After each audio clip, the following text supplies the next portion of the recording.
તો આ તરફ રાજકોટની વાત કરીએ તો રાજકોટમાં પણ રફતારનો કહેર સામે આવ્યો છે। રફતાર પર કોઈ પ્રકારની બ્રેક ન રહી હોય તેવા દ્રશ્યો। પૂરપાટ ઝડપે આવતી કારે અચાનકથી પલટી મારી દીધી।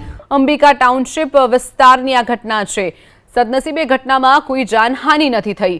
તો પૂરપાટ ઝડપે કાર આવી રહી હતી અને અચાનકથી બ્રેક મારતા કારે પલટી મારી દીધી છે। રાજકોટના અંબિકા ટાઉનશીપ વિસ્તારનો આ બનાવ છે।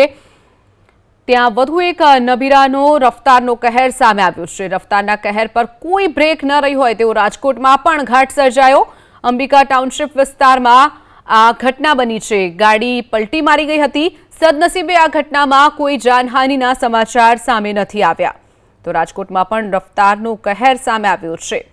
પૂરપાટ ઝડપે આવતી કારે પલટી મારી દીધી।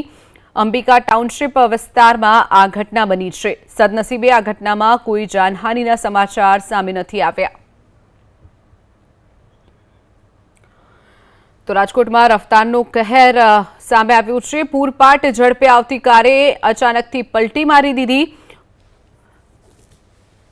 તો અંબિકા ટાઉનશીપ વિસ્તારમાં જે ઘટના બની છે તેમાં કોઈ પ્રકારની જાનહાનિ નથી સર્જાઈ।